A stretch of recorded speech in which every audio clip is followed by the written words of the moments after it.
that whether you're loyal or disloyal, let's do the work for the people. And when you help people come to power, that's why I talk about positive conspiracy. There must not be elites who will say, who will govern next? And they work hard to bring who they think will govern next. But when they do that, they shouldn't be co-governors. They should simply go back and allow the governor to govern. Loyalty is not a concept that is absolute. In life, things life side by side. You have to be loyal. For example, even our parents, who we want to be loyal to, if they had to commit a crime, will you commit a crime? If you do, will the law say loyalty? So we see our brother, the senator, who wanted to save a daughter in London, which is a normal fatherly sympathy, not correct, as a father. But he go found the law. So I think that the loyalty is threefold. One, to people who help you come to power. But the first question is, why did they help you to come to power? They help you because they want a continuity of good service to the people. So the compact should be clear. And that's why I like the point about ideological war.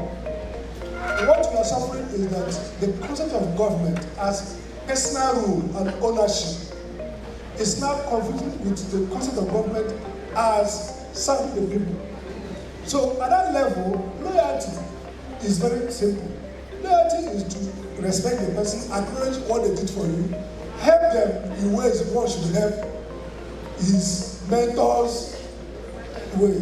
But loyalty does not mean surrendering the states and the development. That's not loyalty. So I want us to clarify our concept so that you don't accuse someone of being disloyal because they didn't support you to do crime or they didn't help you to commit crime. That's not disloyalty. The second aspect of loyalty, and I give an example, is that it's about the people's business. So a good man who brings a man to power will step aside. Let me use Akwa Ibom, for example. We've seen the Senate president bring Emmanuel Abebo. They didn't quite have very cousin at some point. They were not that, but they didn't fight openly. There was no outbreak of war. Emmanuel brought, and each were people in government. Emmanuel was secretary to government, he left for the bank, he left for the government, he met him. Emmanuel chose one of his commissioners and the thing Emmanuel has done, which is remarkable, learning from experience, is that he disappeared. He handed over power, he literally brought the guy. In fact, stories that maybe his wife wasn't too, nobody was too pleased. They had the right kind of people they thought should hand over. But he said, this is the right guy, I think is the best. And once he did that, he left the guy. He's not seen in Akwa Ibom. He's not grabbing headline. He's not complaining. And, you know, there's a reward for that good spiritedness. He saw it on the TV. He was here to support. And look, when he came to support the government, he was at the total role. He waited carefully, humility. The governor is the one who says, I dedicate this to him and gave to him. So he's not struggling to grab back the power. So this is a model for us to watch. And what government did well, when they did very well.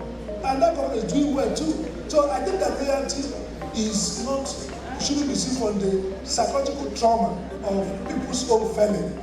Loyalty is not that if you're not happy, then you're not loyal. That's not the measure. The measure is, have I unduly attacked my predecessor? Have I gone out to use the state to wreck you? If I have not, then we shouldn't say for one loyal. So I don't want to get to I think that whether you're loyal or disloyal, let's do the work for the people.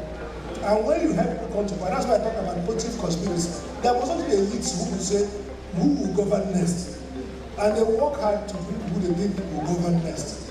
But when they do that, they shouldn't be co-governors. They should simply go back and allow the governor to govern.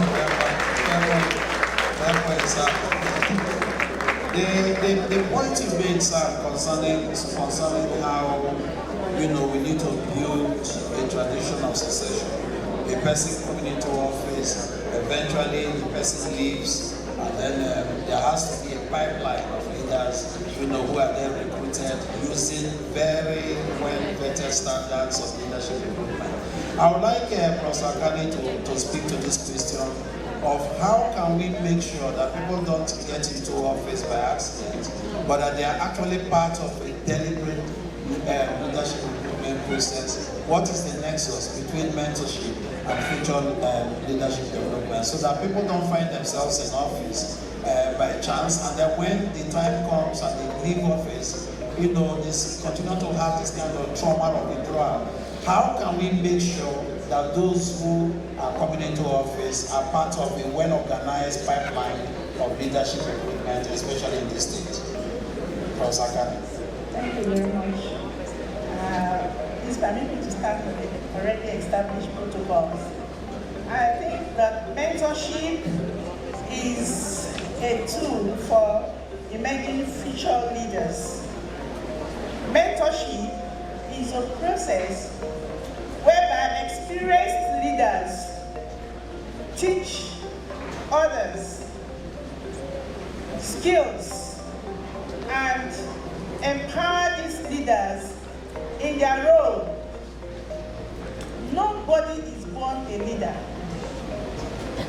but you have to be trained by experienced leaders.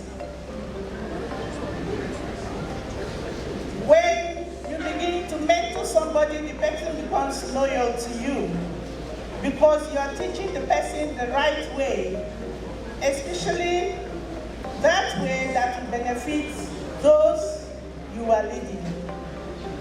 But in this state,